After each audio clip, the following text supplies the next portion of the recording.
Disney magic isn't just for the parks. From Beauty and the Beast to The Lion King and Frozen, Disney has turned animated films into stage spectacles. Today, we're talking about the history of Disney on Broadway.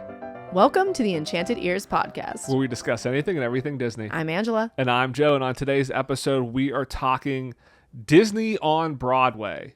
So we recently went to see the Beauty and the Beast musical. Yes, the Broadway finally. musical.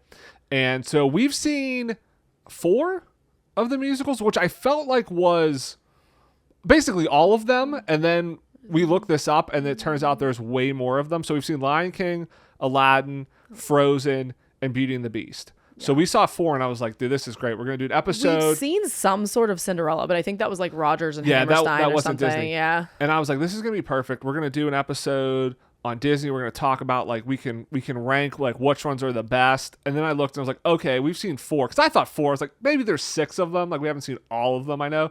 There's like 10 of them or something. So we haven't even seen a majority of them. But so talk through the history, because it is still really interesting on, like, how Disney, like, got into doing stage shows. And it ties into a lot back into the parks and, like, the cruise lines as well, that kind of tie into what they're doing theatrically on Broadway. So I'm going to talk through all that. Maybe we'll still rank our favorite out of the 4, even though it's not comprehensive of them all. Do want to mention, though, real quick, before we get into the show, I am rocking our new merch. I got our Enchanted Ears logo hoodie here. So we have some merch available now. If you want to go to enchantedears.shop, you can check that out. There'll be a description in the show notes as well. For the launch, if you use code LAUNCH, you can save 20% off of your order. So if you want to get some cool merch, we have stickers, have hoodies, shirts, kind of a limited selection. Hopefully we'll kind of grow, add some more designs as time goes on. But again, go check that out. Use code LAUNCH to get 20% off your order. You ordered the Nantucket crew neck for yourself, and I'm real jealous of it. It's I asked you what you wanted. It is pretty nice. I asked you what you wanted. Well, I already had a sweatshirt, so I figured, like, I don't need another sweatshirt, but that Nantucket one is really nice. Yeah. All right, let's get into it here. The history of Disney on Broadway. This all kind of goes back to basically the Renaissance, which is interesting. Whoa, like Michelangelo and stuff? Yeah. Like when he was painting the Sistine Chapel on that ride there. Oh, I was talking about the turtle. Oh, okay. It probably ties into the Ninja Turtles. But it's interesting because basically modern Disney... Wait.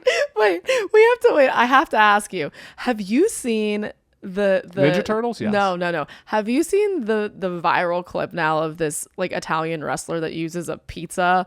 He uses pizza dough to throw at people, and he wrestles. No, he's like a real life Ninja Turtle. And it was crazy because my friend Ethan sent me a video of this guy twirling pizza dough and just, like, taking out heads, like it was like busts of things. And I'm like, this is the weapon that Michelangelo of the Ninja Turtles fame should have had. No, most of the videos I see are AI cat videos where cats play instruments and wake up their owners in the middle of the night. I've not seen this Ninja Turtle pizza wrestler. When we're done, I'll have to show it to you. But where I was going when I was talking about the Renaissance, I was talking about the Disney Renaissance in the 90s, not the Italian Renaissance. But it's interesting because if you really think about it, like, modern Disney goes back to basically, like, 2 main points in time. And that's the hiring of Michael Eisner as CEO and the Disney Renaissance. And they happened basically at the same time.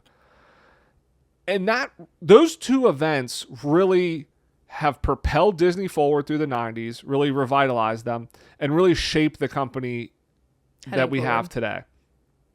So with the Disney Renaissance, you had Disney going back to animated musicals that were super successful. So Disney said, where can we capitalize on this where musicals are very popular? Broadway and the theater. So that's kind of like how this happened. And it really, it tied in well because, again, the Disney company is all about storytelling. Broadway's all about storytelling. They now had music. They were working with incredible composers and writers. And so, like, it became very easy to move these songs over to Broadway. And so that's why Disney started in the early 90s. And they started Beauty and the Beast was actually the first production to go on Broadway in the early 90s.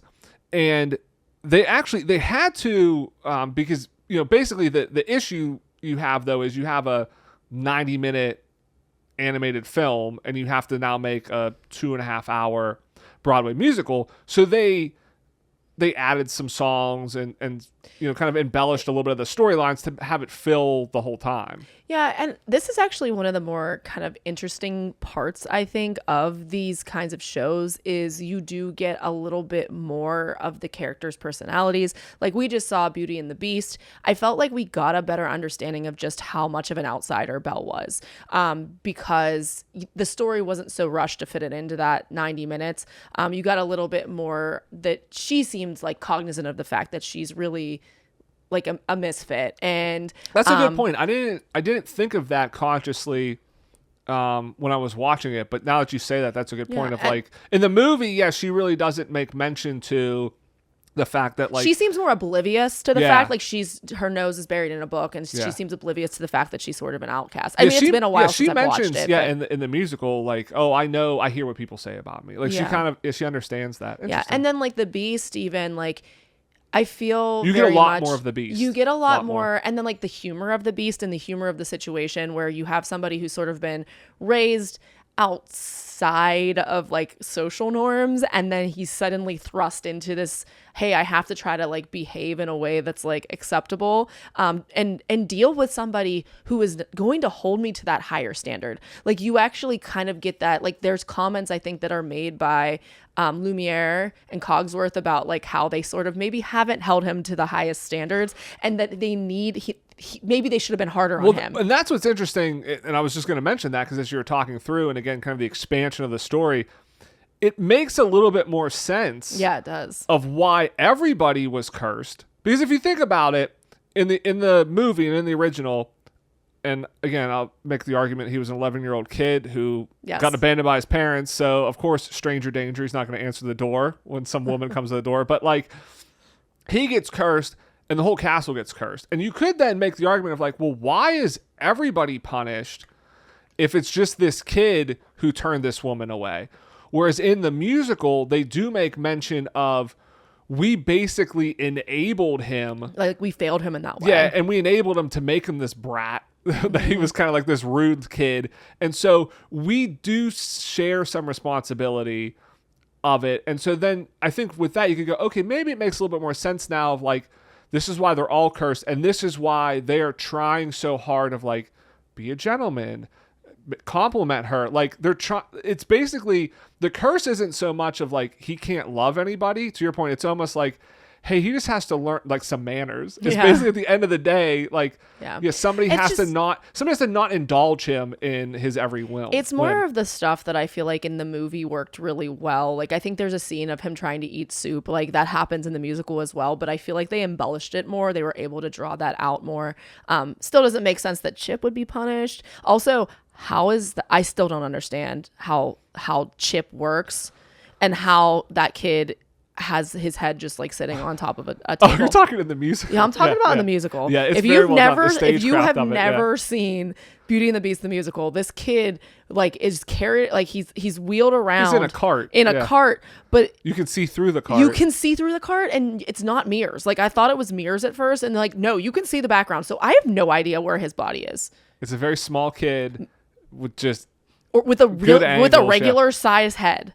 Yeah, I have no idea how. I think it's very good stagecraft. There's probably some forced perspective in there. But where I thought you were going, because I thought this too, and again in the movie it's a little bit different because it does make reference to him being like a boy in the beginning, and then it's 10 years until his 21st birthday. I think he has to break the curse, so he ages obviously in this. But in the movie, Chip is a little kid who's under 10 years old. So either Chip was born after the curse, which raises a lot of questions, or Chip was born pre-curse and he didn't age. So the Beast ages, but nobody else in the castle ages. So it raises a lot of questions about the curse. Now in the musical, the Beast, and again, because it's played by the same person, appeared to stay the same age the whole time. So in the musical version, I could make the argument, okay, when they were cursed, time stood still for them. They didn't age. So Chip was a young boy before when the curse happened and just didn't age. So again, it makes more sense because in the movie there's a lot of complicated questions around how this curse works. So I think they cleaned some things up overall. I feel like that happens in Aladdin too. I can't remember exactly what it was, but I feel like there's something in Aladdin that they cleaned up a little, and I was like, oh, okay, that makes a lot more sense. But ultimately, so the movie comes out in 1991. It debuts at the Palace Theater on Broadway in 1994. It is extremely successful. It has over 5,000 performances, making it one of the longest running shows in Broadway history. It proved to Disney that live theater works. People will come to see Disney on Broadway. They can adapt their movies for different mediums, like that Disney actually knows what they're doing in terms of Broadway. Because the other thing that I found interesting is this all happened at a time, like we think of Broadway now, and it is this huge, it's this huge thing. Hamilton, Wicked, Aladdin, Lion King, like there's mega shows happening now. In the early 90s when this was happening, New York and Broadway was kind of going through revitalization where it wasn't, I feel like this popular spectacle that it was, and it was struggling. And Disney was actually a part in kind of revitalizing Broadway because Michael Eisner, he was family friends with the person who was head of, it was the 42nd Street Revitalization kind of project in New York, where they were trying to do this redevelopment and try to bring back Broadway and try to bring back the shows. And they basically convinced him to have Disney revitalize the New Amsterdam Theater. So the New Amsterdam Theater, I looked this up, has a really unique history in terms of like New York history and Broadway. It was built in 1903, and it was actually part of the initial shift of New York's theater district to Broadway. So the original theater district and stuff was not where it is today on Broadway. But in 1903, the New Amsterdam Theater and a couple other theaters were built, and that kind of pushed a lot of the theater and the shows to that area. In 1937, because you have the Great Depression happening, just a lot of economic downturns, it just turned into a movie theater. And so there weren't any Broadway shows there. And it was a movie theater from 1937 until 1995, when Disney basically finally agreed as part of this revitalization of 42nd Street and to try to rebuild these historic theaters and make them for Broadway shows. Disney took it over and basically took 2 years rebuilding it and bringing it back to an actual Broadway theater. And it reopened in 1997. And the first event there was a concert version of King David. That was the first show that they had there. And then it was a lot of just like random Disney stuff after that. Like I think they had like a Backstreet Boys concert movie in there. Like they didn't have really a lot of like shows at that point, but it was just a lot of like Disney Channel and things. And then finally Aladdin, this is where Aladdin is now. This is where it is now. Yeah. So like once Aladdin opened in 2014, I think that kind of became its permanent home. But so this was all happening. Like they basically talked Michael Eisner into buying this theater. I think they wanted Beauty and the Beast to go there, but because of delays and everything, that didn't happen. Beauty and the Beast debuted at the Palace Theater. But yeah, it's like it's this whole interesting thing of like, it wasn't just one show. It was like, okay, Disney's going to be a part now of Broadway and really develop these shows. And again, I think this is Michael Eisner. He doesn't do anything small. It wasn't like, we're going to do one show. It's like, no, we're going to do one show. We're going to buy a theater. We're going to just develop a ton of shows here. And we're going to go big in Broadway because it worked. It really worked. Yeah. I mean, I definitely, it's interesting because we're going to be talking about like some of the other shows. And one of the things that I watched like a little video, and there were some interviews of some of the people who played the main characters. And they were talking about like how the benefits of being not a cast member, being a part of a Disney musical and being one of the stars of a Disney musical, and how you're part of a family, and how Disney goes so big because they have the funds.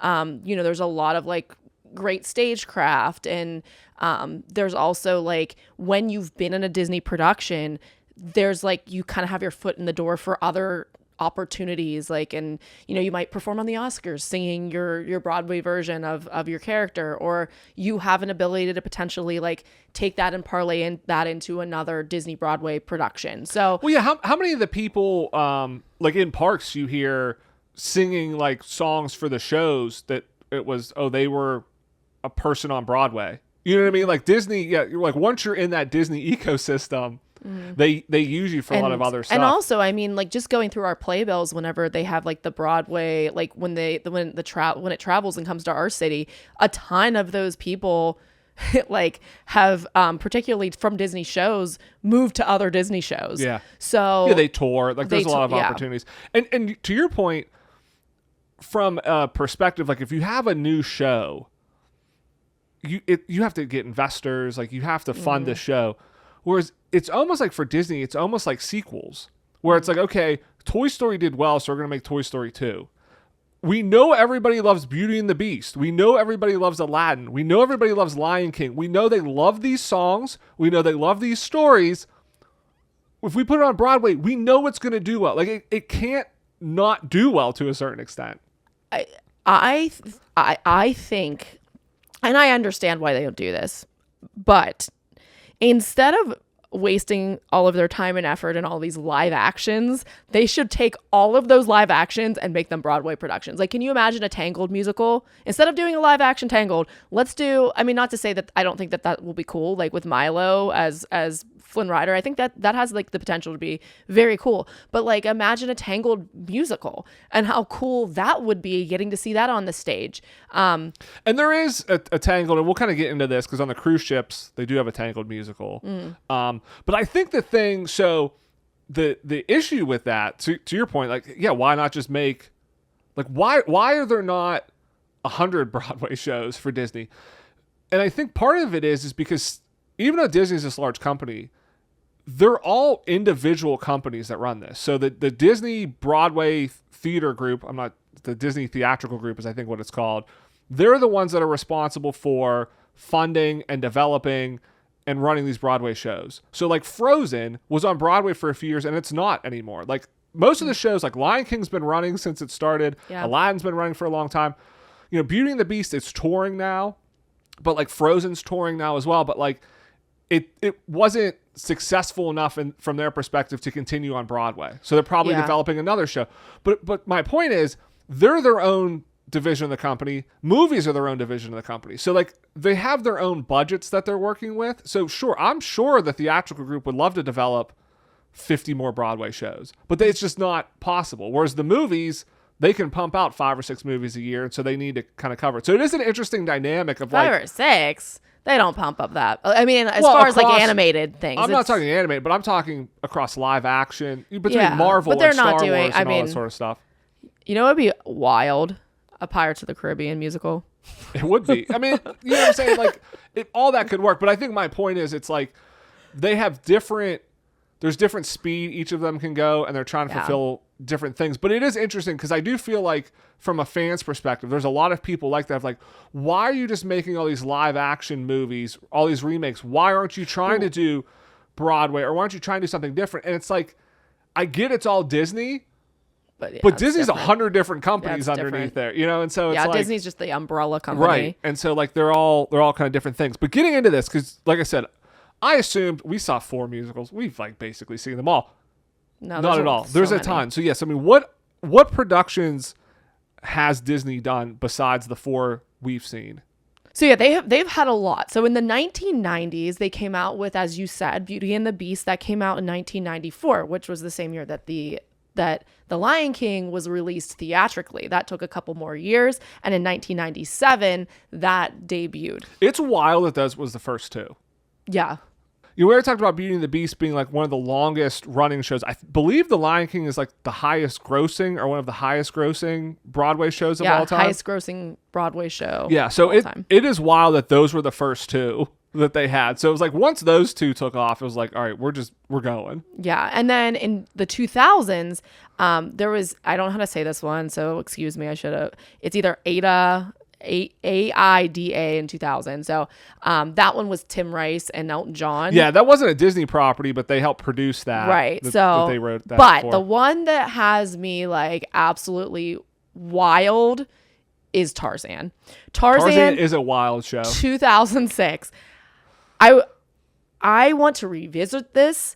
It was open for about a year. Okay. So like it did not do well. They considered it a flop on Broadway, but then like it spawned these international productions, and this is when it gets buck wild.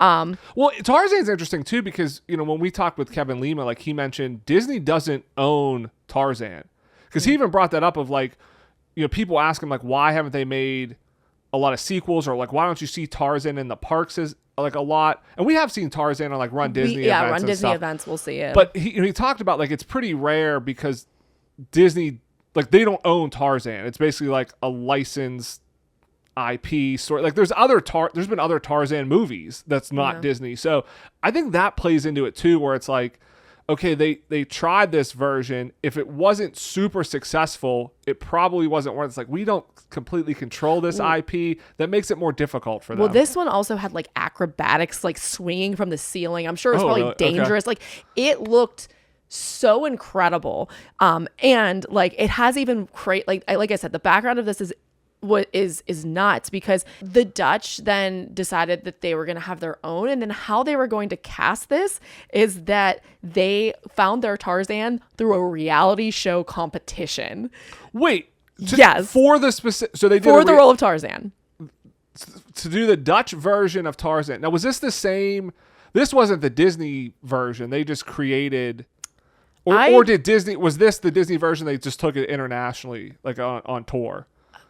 Listen, I watched a video and the video said like I think it was the same show. So it was a show. So they went on tour. I'm pretty sure. And they were launching a Dutch version. They said, "Who wants to be Tarzan?" Yes. And they did a competition for that. Yeah, and like it was like pretty successful there. But then the place where it found the most success was in Germany. Okay. And so they have also had a competition? reality competition. We need to do that in America here. Like, yes. So they did that to cast Tarzan and Jane. The show was called Ich Tarzan du Jane, and Tarzan was a huge hit in Hamburg. It was open for 5 years, and then there were other productions and other places in Germany also for about 10 years. It was running there, and I believe that they even at one point hired like the guy who originally like was the main guy. He was Tarzan on Broadway. They brought him over and they tested him and they were like, "Hey, how's your German?" Was he like a plant in the reality competition? No. Yeah, like they eventually did have him though play Tarzan, and like the fact that this isn't around anymore. I mean, you've got to like just see it. Like they are hanging from the ceiling and they have like those bungee cord things. It had to be expensive. Oh, I'm sure it was insanely expensive Yeah.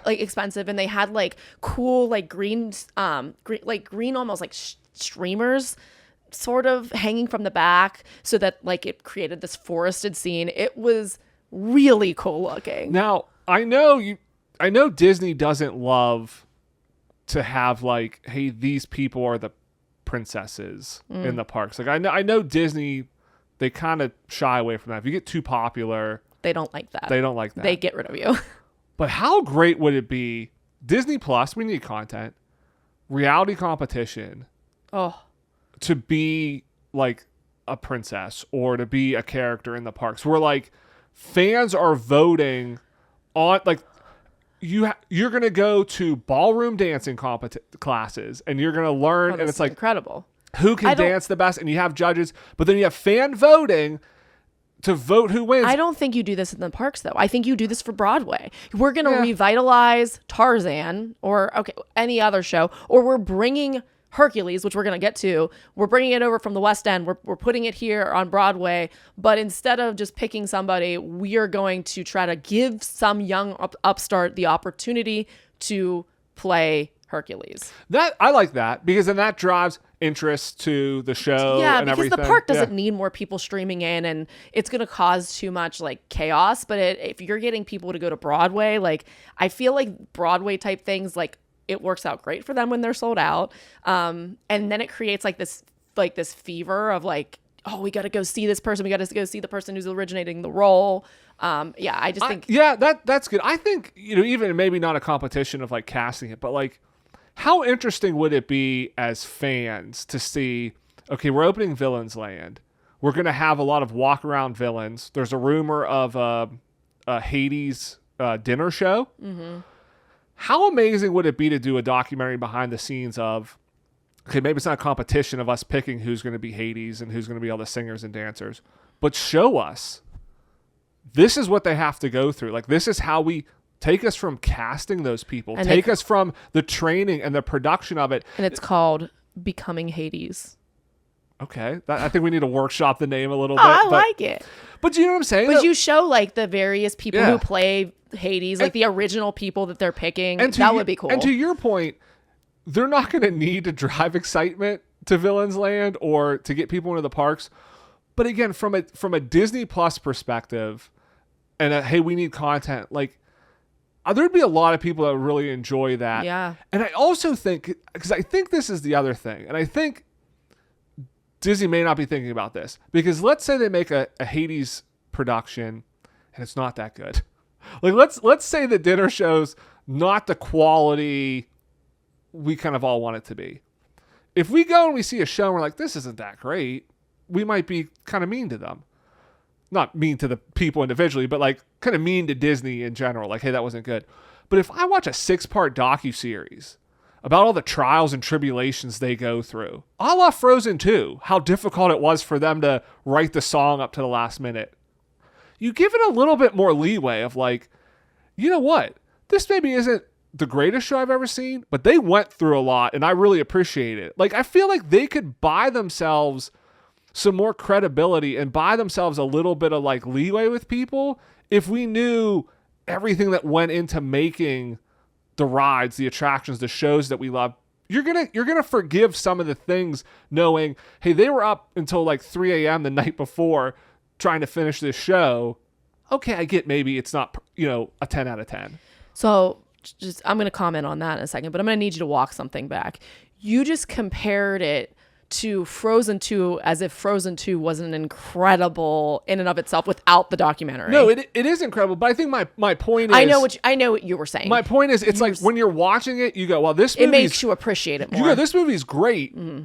Also, it's amazing to know that like a month before this movie came out, they were still writing the songs to the movie. And it's like, it makes it even in retrospect all that much better. Like just imagine like if they would have gone through and showed, like, take the Star Cruiser. What if they would have done something that showed you how they developed the Star Cruiser? People might have viewed it a little bit more favorably, or might have gone to it more. That is I think something that they should have done because the marketing was so rough. I think that if they had done that and gave you peeks into what it is and say, hey, like, this is our new thing coming soon, you can book, like, and made that part of like a show, but also a marketing tactic, I think that it probably would still be around. Yeah, Disney needs to leverage Disney behind the scenes Disney Plus content better. Well, and then also, I mean, I'm pretty sure that that's like relatively low cost. You hire a camera crew. All of this stuff is happening anyway. You just tell the people, hey, you got to keep doing your job, but also you're going to have to talk on camera. So yeah, like it would make more sense if they did something like that. Yeah. So getting back into the shows, so some of the other shows Disney has had, they had a Mary Poppins show that was in 2006, Little Mermaid in 2008. They had Newsies in 2012, and then we get Aladdin in 2014, which is still running. We already talked about Frozen in 2018. Which is wild to me that Aladdin was only 4 years prior to them developing Frozen into a full musical. One thing I have picked up on that Disney likes, speaking of like Aladdin, is they really love shooting confetti into the audience. Because everybody loves when confetti shoots into the audience. Any musical, anything that happens, you shoot confetti, it's the greatest thing in the entire world. It really is. It's the greatest thing in the world. It really is. But I'm trying to think of other shows besides Disney. I think, if I remember, did Moulin Rouge have that? I feel like Moulin Rouge might have some some part of that, but I know that like there were multiple Disney shows that shoot confetti into the audience. So some of the other productions they had were Hercules, which has been developed for the West End over in London. Looks really incredible. And also there is a Hunchback show as well. That show never made it to Broadway, so that like it's not an official Broadway production. It was in Berlin and San Diego, and then eventually it moved to New Jersey. And the musical was a lot darker and closer to Victor Hugo's like source material. So I can see why that one didn't maybe catch on. So I mean, the movie itself is dark. Yeah. And then if you made it darker, Yeah. I know my feelings on Les Miserables, which I mean, Hunchback wasn't even that good of a movie. I mean, it has some pretty cool but music, I mean, though. Compared to the other movies, I mean, if I could say, hey, we're going to watch a movie, we can either watch Aladdin or Hunchback of Notre Dame. Which one are you picking? Let's be honest. You're picking Aladdin. Probably. Yeah, exactly. Probably. And then we also have... I do really like the beginning portion of it, though. Like the... Dun, dun, dun, dun, dun, dun, dun, dun. Like, it's very gothic, which Right. I do appreciate. I And then love it a just good goes gothic soundtrack. downhill from there. I wouldn't say it's fully down. But again, it's not one of my favorites. Yeah. But I know there are a lot of people that actually do, like, strangely, like, love that one the most. But I could just see why that one maybe didn't catch on. And then we do know they are working on a musical adaptation of The Greatest Showman. Mm-hmm. And so that's kind of the other one that they have in the hopper. I mean, I still feel like Moana, some of these other ones like Encanto, like they're due for musicals at some point. Yeah. It's just a matter of time. I mean, Encanto has to be, right? Yeah, they like they're have to be working definitely on they're building Casita. That's what that floor was all those years ago. Maybe that's D23, because the last D23 is when they announced The Greatest Showman. Maybe this D23 we get Encanto or something. So I feel like you started to answer this question already, but my big question to you is, what Disney properties would you like to see developed into a musical? Yeah, and I want to throw this out to the listeners as well. Like, let us know in the comments. Let us know on Instagram. We're at Enchanted Ears Podcast. Like, what properties do you think would make a great Disney musical? I think, I mean, they did the good ones from the Renaissance. Beauty and the Beast, Aladdin, Lion King, I think are really strong. Frozen is strong. Yeah, I think Moana, I think is one. I think Encanto is another one. I'm trying to think of like other like big musical ones. I think those are, I mean, a Zootopia one would be wild. I was thinking that actually. Whenever I was thinking about my own you'd question. have to make that a musical, but like people dressed up as like Judy Hopps, like I can how see they it do like the along Lion the King. line. Find interesting ways. That would be pretty wild. I think that one would be pretty. And Zootopia is huge. Literally, like yes. I think that would be. I think that one would be a lot of fun. But those would probably be my three that come to mind, because they're doing Hercules. Like they've done the ones that you think they would have done already. So just kind of think of like the more recent ones. Yeah. So for me, I think that I would love to see, even though it is a sequel, just because musically it is so beautiful, Frozen 2. I think Frozen 2 I've never done Frozen. I think Frozen. I understand. I think it's tough to do. I know it would be difficult to do a sequel just because, again, it is a sequel. So if you're not familiar with the original, maybe it's not so easy. But I actually think that this is an opportunity though for them, because they always buff up the stories anyway. So why not have a musical introduction that gives you the entire exposition? Have Olaf come out and do like the cartoon where he acts out and sings the whole entire plot of Frozen prior to Frozen 2 starting. Because I do think like vocally and like just musically it is more interesting than Frozen 1. So I would love to see that, and I would love to see like Idina Menzel like reprise the role of Elsa. Wow, you think she's gonna come back Yep. on Broadway? Okay, Yep, she's doing it. This is my wish list. See, that would be interesting, bringing back, have the people that voice the characters, because they're all, I don't know if Kristen Bell's ever been on Broadway, but that would be awesome. But basically everybody else has. Everybody else in that cast has been on Broadway. Yeah. Again, I'm not sure on Kristen Bell, but she can sing, because she obviously sings in the movie. Have them do Frozen. Like have them do a limited just a run. limited run, 2 months, and then and then it goes to somebody else. And that we pick through a reality show. Yeah, I mean it's on tour now, but yeah, bring it back to Broadway for a couple of months. I mean, you could sell so many tickets. Yeah, you would. And then the other one that is sort of like on my wish list, kind of like you mentioned, for Zootopia. I think that I don't know if Zootopia's on a wish list. I just said that would be an interesting one to see adapted. But I think Mulan would be a really interesting adaptation because there's only like a couple songs in Mulan, but like Make a Man Out of You is, I think, one of the most popular Disney songs, even though like Mulan's a very light musical. I just think that there's a lot of opportunities to buff it up there, but it's also a really excellent story. I think it would be really interesting. I think like the puppetry behind like making the hawk might be kind of cool. Mushu would be really cool. So there's a lot of really cool opportunities for them to take that one and like breathe some new life into it. And then of course, I want Tarzan back. Give me Tarzan back. Yeah, so I want to see this. You want to see that one? Because I just think that visually it would be so interesting. Vocally, even Phil Collins music. I mean, come on. Like this is just something that is begging to be back out there. So I don't know, like bring it back. Yeah. Out of the 4 we've seen, I mean, just kind of quick, like where would you rank them? Because for me, Beauty and the Beast, I did not like that much. If I'm being honest, I did not really care for how they adapted Beauty and the Beast. I know people are like, oh, they have new songs and stuff in it. I don't know, that stuff just didn't really like hit for me as well. It felt like the first act felt a little too long, a little too slow. There was just something about it. Out of the 4 we've seen, I would put it 4th. I think that it was broken up poorly. Yeah, I will say there that was something we about also did see it on a weeknight when oftentimes we see them during the weekend. But I think that it's the breakup of it because it was like what, an hour 45 minutes or something. Yeah, it was really long first act, and the second was only 45 minutes. So I would put that one 4th. Frozen would be 3rd for me, and then Lion King, Aladdin are 1, 2. I mean, flip a coin. Like either of them are the best on any given day for me. They have some of the best source material. I think they are built.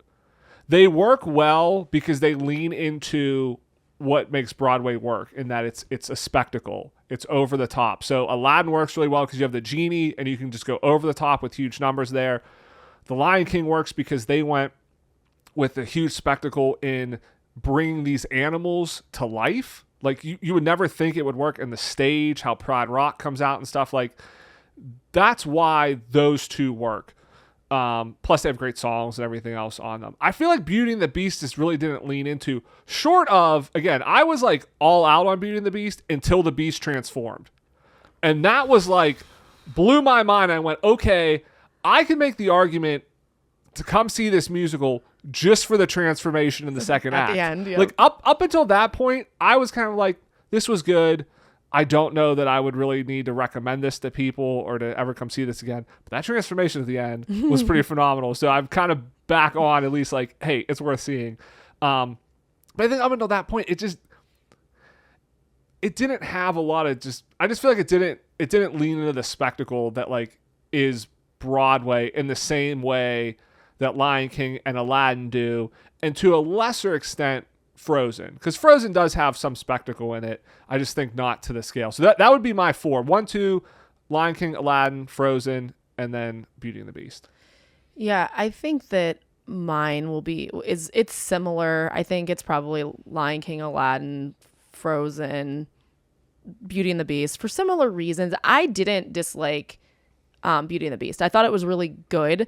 But you are dealing with enchanted dishes and things, which I don't know. I feel like that's not as like whimsical. I don't know. It is very whimsical. I just feel like Be Our Guest. It could have been bigger. Number. Yeah. It could have been bigger. Yeah. I do agree with that. I do think that I was expecting more. It needed to be like Friend. Yeah, Friend Like Me is a showstopper. So or even Let It Go when like she does like the transformation of the dress. Like, it just I do think that it did lack a little bit in that number. It wasn't more, as Beauty and the Beast was more like a dance version of it. Like there was long pauses in that like we're gonna stop singing and it's more about the dance of it. My favorite part of that was Gaston's song, where they do the whole thing with the That was cups good. and things like that, which I knew was coming because like the high school that I work at did that, and I remembered that scene coming, and I was like, oh, I hope they do the cups, so I can see how it's different than like some kids producing it, and it was really cool. That was a little bit different than anything I'd ever seen. But yeah, I agree with that. I think The Lion King, just for like the spectacle of it, it's funny. Like I almost feel like I almost rank Lion King lower. Like there's a part of me love Lion King too I much. love it too much Yeah. that like it almost is just like we've seen the musical, I don't know, probably four times probably. 4 times, yeah. And it's just like, okay, I know that's coming and I know the story and I know the differences. I do really like some of the additions, like Shadowland. I believe they also have He Lives in You at the end. That's yeah. So they add additional songs that are really awesome. And I do think like that whole, they have the thing that the live action movie has, where I feel like the live action took a lot from the Broadway, where they give Nala sort of like, 'cause she has that Shadowland She has more song. story, yeah. Yeah, she has more story, kind of showing what she's going through and what she's thinking while Scar's in charge, and how and why she makes the decision to leave. So I like that part. So yeah, I think that you ranked them appropriately, though. I think Aladdin is one that I continually go back to, that we need to go to New York to see it on Broadway, just because when we saw it like here, it was really impressive. And I feel like there's always just like that extra added level usually when you see something on Broadway, with the exception of Hadestown. Because Now I know it's in a very historic theater. Yeah, no, too. and we know which one it is. We know it's the New Amsterdam Theater. So the other thing that's interesting is, you know, you see these Broadway shows, but what I think a lot of people don't realize is basically Disney, they still use the parks and the cruise ships as kind of a testing ground for what they're going to then develop into full shows. So even looking at like Beauty and the Beast, the first show that appeared on Broadway, the Beauty and the Beast live on stage show, which is still running at Hollywood Studios, debuted in 1991 at Hollywood Studios. So it was there for 3 years before they had the full Broadway show. And this is what Disney does. It's just so funny. We went to this the last time we went, didn't we? Yes.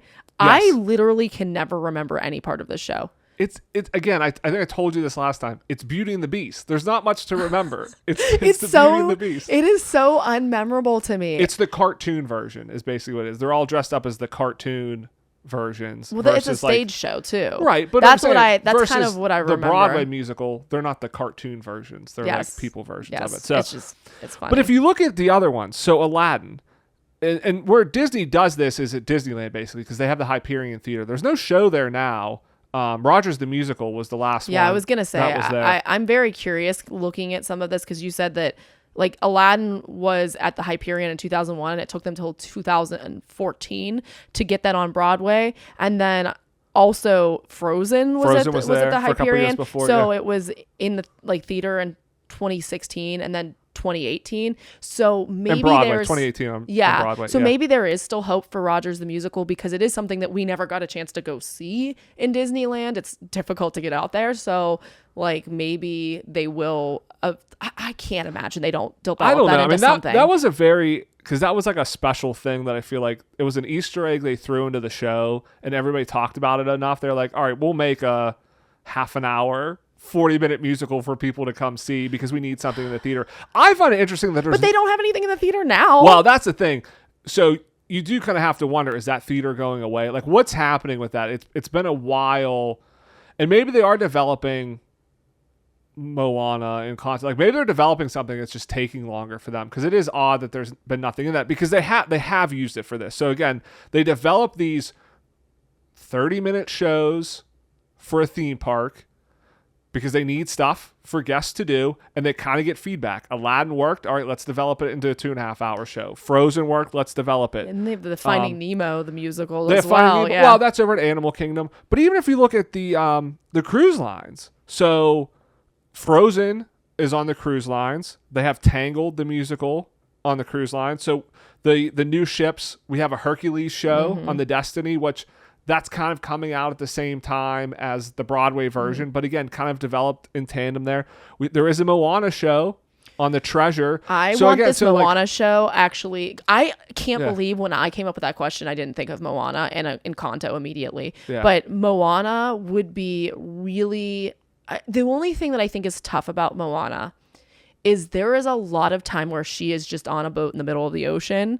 And it is still, I mean, I guess it's not a lot of time Yeah. because she gets to the island where she sees not Taka, Tafiti. no, not Tafiti. Maui. No, not Maui. Well, there is the island where she finds Maui, but oh my gosh, what's his name? The crab, shiny crab. I always forget his dang name. Tomatua. Yeah, Yeah. she does Yeah. So I guess they're not like fully. And I think that's why it works again on a cruise ship show where it's a half an hour, 45 minutes, so you can kind of condense some of the stuff of her being on the water. Can you imagine though? Versus a 2.5 hour show. Can you imagine the grandma manta ray puppet though that they could come up with? Well, they do. They have that on the cruise ship. Goodness. That's what I'm saying. So which cruise ship is this? that one's the Treasure. Oh my gosh. Yeah, that's the show on the Treasure. But that's what's interesting though. Is just it's how you see these shows and they kind of they seem like they come out of nowhere, but Disney.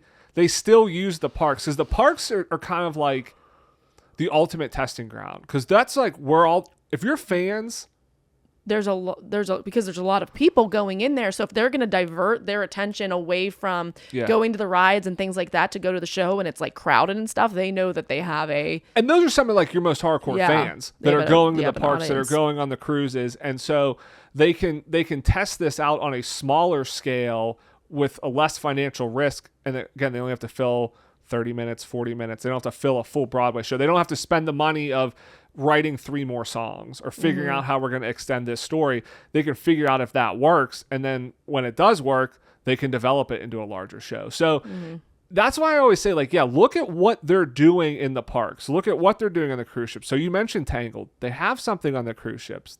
Moana, they have something on the cruise ships. Like, maybe we'll get Encanto on the cruise ships, or maybe we'll get something at the Hyperion Theater. Like, you have to look at those shows as those are a high possibility of being on Broadway. And maybe the Hyperion Theater, maybe we get something for The Greatest Showman. Maybe we get a shortened version of what they're developing for Broadway, again, to kind of test things out. So we said this earlier, but I'm going to revisit this question because this is really intriguing me right now. So if you had your dream, like right now you could say, I pick one dream show, they're developing it, it's going to be a musical, what would it be? Like, for sure it's going to go on Broadway, it's going to maybe tour. I mean, I don't know that I have a dream one. Because I do. That I would care about. Yeah, I like. I mean, I think any of them would be okay. Moana, I think is mine. Just because I think Moana is. It's so funny. Like, I forget about it, but like Moana, I think like storytelling wise and musically is one of the strongest movies Disney has ever made. I mean, if we're talking like honest dream musical, like Transformers the musical. Oh my gosh! But that's not Disney. Could you imagine? I mean, for real though. Songs about the Allspark, and like Optimus Prime. They can have like the Universal like walk around characters singing about. I want Megatron. I want Fourth Wing the musical. Okay, that's fine. All right, just that's dragons and everything. Okay, that's cool too. But yeah, I think it's interesting. Well, I mean, kind of speaking of dragons, How to Train Your Dragon. So there's the How to Train Your Dragon show at Universal. Like, I wonder if Universal's gonna, because they follow Disney. I mean, they kind of follow the Disney blueprint. And now that they have stage shows at Epic Universe, do they develop How to Train Your Dragon into a musical? Well, it is interesting. I'm trying to think if they've ever done a musical. Shrek. I'm sure Shrek was kind of, but it was more like a jukebox type musical. Yeah, I'm sure Universal has probably produced musicals. Does Universal own Shrek the musical? That's DreamWorks. I would assume they do. And also, is Seussical through them too? Again, two that we've never seen. I don't know, because I imagine. I don't know if they produce Seussical because they have Seuss Landing, which I imagine they license the IP, like Harry Potter. Like, there's a Harry Potter play, that's true. Harry Potter and the Cursed Child, but that was, they just license Harry Potter. They don't really have much to do with that. But like, How to Train Your Dragon would be one to do. I mean, hey, give me a Super Mario musical. I mean, if we're just talking like dream musicals here, give me Super Mario the musical. So yeah, I mean, like, get Universal to develop that. But yeah, it will be interesting to see if Universal kind of goes that route with this stuff, or if Disney kind of takes some of these ones that they have developed for the cruise ships, or if something new comes into the parks, if it does become a musical in the future. Yeah. So, but just again, really interesting. I thought I'd seen all of them. Turns out I've not seen many of them at all, but still really interesting looking at the history of how Disney kind of got into musicals and how they played a part in almost like revitalizing Broadway. And now their shows are some of the most successful shows on Broadway and still probably bring in a ton of people to Broadway, which helps, I imagine, all of the other shows, around it as well, just to kind of, if you're going to see Lion King, why not see another show while you're there? So, But that wraps up the show for this week. I want to thank everybody again for listening. If you've not done so, please leave us a rating or a review, subscribe wherever you get your podcast. It really helps, and we really appreciate it. Thanks for lending us your ears. Have a great week, everybody. We'll see you here next Monday. Bye-bye.